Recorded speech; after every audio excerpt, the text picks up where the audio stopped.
ఇలా అన్ని క్రైమ్ వార్తలు ఉన్నాయిగా, చాలా దారుణంగా ఉన్నది పరిస్థితి. ఇగో తల్లి కొడుకు హత్య అట. తల్లి కొడుకు హత్య. ఆమెతో సహజీవనం చేస్తున్న వ్యక్తి ఘాతుకం. ఈమె తల్లి, ఈమె కొడుకు, ఈమెతోని సహజీవనం చేస్తున్న ఆయన ఈయన శివరాజ్ అట నిందితుడు. ఈమె పేరు చంద్రకళ, అబ్బాయి పేరు రేవంత్. వీళ్ళిద్దరిని చంపేసిండు వాడు, సహజీవనం చేస్తున్న వ్యక్తి. ఆ పైన గొంతు కోసుకొని ఆత్మహత్యాయత్నం అట. తెల్లాపూర్లో కలకలం. ఊరి ఏడో కాదు ఇది, గిన్నే ఏడా ఇది గచ్చిబౌలి దగ్గర ఇటు పోతుంటే తెల్లాపూర్ వస్తుంది కదా, పటాన్ చెరువు దగ్గర.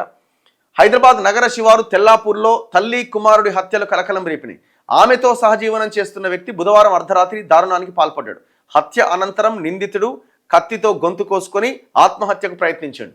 స్థానికులు, కొల్లూరు ఠాణా పోలీసులు తెలిపిన వివరాల ప్రకారం నారాయణపేట జిల్లా మక్తల్ మండలం కర్ని గ్రామానికి చెందిన శివరాజ్ హైదరాబాద్లో క్యాబ్ డ్రైవర్గా పనిచేస్తున్నాడు. వివాహమైనప్పటికీ భార్యతో గొడవపడి విడిగా ఉంటున్నాడు.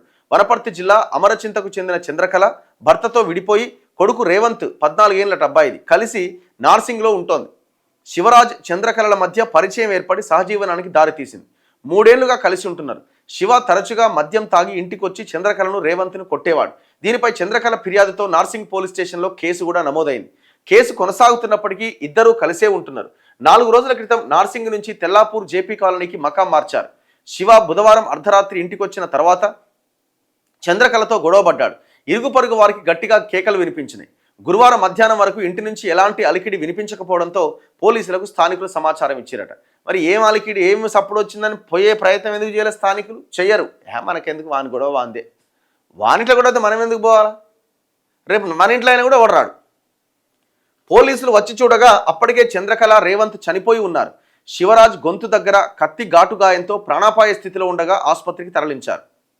అసలు ఏం జరిగింది?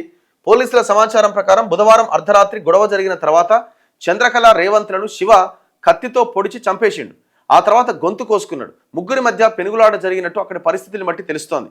శివ కోలుకుంటేనే అసలు ఏం జరిగిందో తెలుస్తుందని పోలీసులు చెప్తున్నారు. ఎంత ఘోరం చూడండి, ఏం దారుణం.